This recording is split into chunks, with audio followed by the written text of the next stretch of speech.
yebisa biso nanu caméra tala caméra yebisa biso wera mutu atindaki okebeta pacho refi ngai ni naza natikala na komona na wera ti natika oli ata 50 fois te ya wera ti na vie na nga ni naza bu na osono opportunité na ndeni nakuta na wera ti na nga kebeta mutu ke nga ni bu pacho wana nga na mone mu kwa liboso na susiati juba kanga nga na sutuka ka be moyibi to fai na butu azefisanga na opesa mbongo yo ndima wera mutatindi yo na opesa mbongo nga mona bilo na luka $300,000 na notanga mo ebena se ve wera son na yo kaka na mona na TV to ezana ambassadeur de la paix so ko luka na trouble na ebongo pona ochafi na na chetoni famille na ngani ba yebinga na zana moyibi te na kulula te dina za panzinga sango ba famille na ba ko mo regretter ba misusu ba ndima nga susu te po ani esoni eza bien te nga na ndabo na tikolo omona wera te na vie na ngani na za dina za wera to ara aleka biso na bandala nga na mona bandala na 5 jours na parquet azoyaka tina parquet azolanda nga azopesa mbona tosamba ye bona taka na senga pena avocat na tosamba ne bonga ne se ve ngai pena omona ngai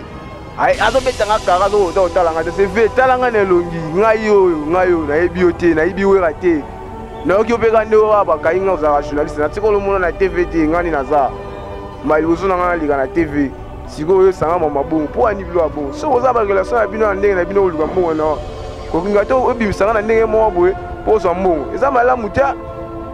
eza kitoko ngai oyo bakasi nga na kokufa naki epuisa mpona ndima mabe nasali te ozomona nayebaki na baki ngai nakoleka na TV mpona loba bandeko wana so bamona ngai oyo bakasi naki epuisa mpona kina kufa kuna ngai oyo na bimi nasali 7 jours ngai oyo na bimi me ye bakokanga ye mpe bakokanga ye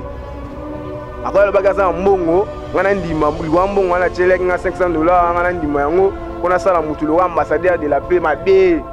mpe wana azalaka na bato nde na ebele na bakomi ebele soki nga nde aza boye naza na jeune nasala na mosala na nakenda kitambola nakoki mpe bakumbu boye batikali nanga bandi kobetanga mpo ani oyebi kutelo babetelo te mpo ani okoselaka liwa $500 na ndimaka $500 ngai oyo nabimi prison ngai oyo nabimi ngai oyo nazalaki na suki ebele balox ngai nazalaki balox babeti nga nalali na susiati babeti ngai nandima kaka moko yo obondela ngai ye moko ndima kaka te ndima kaka nabi nakondima te nakondima eloko te mponga natika omona wera te nalia mbongo awera te ngai naza mayeba dai grand frère nanga deja ye ayeba mpe kotika nga ta olanda makambo wana fo badedommage nga tozolokota papier elenge ya Congo Glodidi Asika la mignonne la mignonne Tracy Mbelenga pro Tracy Mbelenga pro kata